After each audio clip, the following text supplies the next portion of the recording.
Pineapple kesari bath ಒಂದ್ಸತಿ taste ಮಾಡಿ ನೋಡಿ, ಮಾಡ್ಕೊಂಡು ತುಂಬ ಚೆನ್ನಾಗಿರುತ್ತೆ. ರೀತಿಯಾಗಿ ಪದೇ ಪದೇ ಮಾಡ್ತೀನಿ, ಯಾರನ್ನ ಗೆಸ್ಟ್ ಬಂದಾಗೂ ಚೆನ್ನಾಗಿರುತ್ತೆ ಮಾಡೋದಕ್ಕೆ. ಇದಕ್ಕೋಸ್ಕರ ಪೈನಾಪಲ್ ತೊಗೊಂಡಿದ್ದೀನಿ ನಾನು. ಇದು ಸಣ್ಣ ಪೀಸಸ್ಸಾಗಿ ಕಟ್ ಮಾಡಿ ಇಟ್ಕೊಳ್ತೀನಿ. ಹಾಗೆ ಒಂದು ಪ್ಯಾನಲ್ಲಿ 2 ಸ್ಪೂನ್ ತುಪ್ಪ ಹಾಕ್ಕೊಳ್ತಾ ಇದ್ದೀನಿ. ಹಾಗೆ ಗೋಡಂಬಿ ಹಾಕ್ಕೊಳ್ತಾ ಇದ್ದೀನಿ. ನಾನು ಗೋಡಂಬಿ ಅಷ್ಟೇ ಹಾಕ್ತಾಯಿದ್ದೀನಿ, ದ್ರಾಕ್ಷಿ ಹಾಕ್ತಾಯಿಲ್ಲ, ನಿಮ್ಗೆ ಬೇಕಾದರೆ ಹಾಕ್ಕೋಬೋದು. ಹಾಗೆ 1 ಕಪ್ಪು ಬಾಂಬೆ ರವೆ ತೊಗೊಳ್ತಾ ಇದ್ದೀನಿ. ಇದು ಎಷ್ಟು ಚೆನ್ನಾಗಿ ಫ್ರೈ ಮಾಡ್ತೀವಲ್ಲ ನಾವು ತುಪ್ಪದಲ್ಲಿ, ಅಷ್ಟು ಚೆನ್ನಾಗಿ ಬರುತ್ತೆ ಕೇಸರಿ ಬಾತ್. ಇವಾಗ ಇದಾಗಿದೆ, ಇದನ್ನು ಒಂದು ಪ್ಲೇಟಲ್ಲಿ ತಗೊಳ್ತಾ ಇದ್ದೀನಿ ನಾನು. ತಗೊಂಡು ಅದೇ ಪ್ಯಾನಲ್ಲಿ 1 ಕಪ್ ರವೆಗೆ 2 ಕಪ್ಪಷ್ಟು ನೀರು ಹಾಕ್ಕೊಳ್ತಾ ಇದ್ದೀನಿ ನಾನು.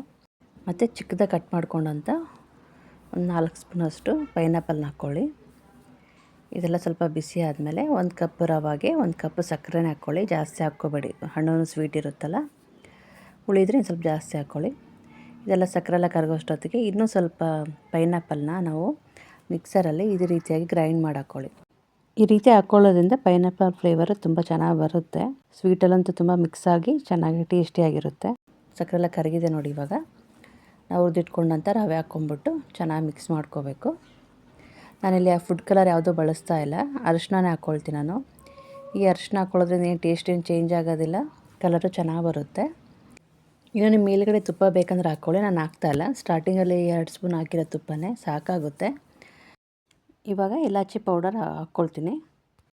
ಎಲ್ಲ ಚೆನ್ನಾಗಿ ಮಿಕ್ಸ್ ಮಾಡಿಕೊಂಡು ಇದೆಲ್ಲ ರೆಡಿಯಾಗಿದೆ ಅಂದಾಗ ಆಫ್ ಮಾಡಿಬಿಟ್ಟು ಒಂದು 5 ನಿಮಿಷ ಬಿಟ್ಬಿಡಿ, ಅದೆಲ್ಲ ಸೆಟ್ ಆಗಲಿ. ಇವಾಗ ಬಿಸಿಯಾದ ಪೈನಾಪಲ್ ಕೇಸರಿ ಬಾತು ಸ್ವೀಟ್ ತುಂಬ ಚೆನ್ನಾಗಿರುತ್ತೆ. ಈ ರೀತಿಯಾಗಿ ಟ್ರೈ ಮಾಡಿ. ಈ ರೀತಿಯಾಗಿ ಮೆಜರ್ಮೆಂಟಲ್ಲಿ ಮಾಡೋದ್ರಿಂದ ತುಂಬ ಚೆನ್ನಾಗಿ ಬರುತ್ತೆ. ಬಾಯಲ್ಲಿಟ್ಟರೆ ಕರಗೋಗುತ್ತೆ ಸ್ವೀಟ್, ಅಷ್ಟು ಚೆನ್ನಾಗಿ ಬರುತ್ತೆ. ಒಮ್ಮೆ ಟ್ರೈ ಮಾಡಿ, ನಿಮಗೂ ಇಷ್ಟ ಆಯ್ತು ಅಂತ ಅಂದ್ಕೊಳ್ತೀನಿ.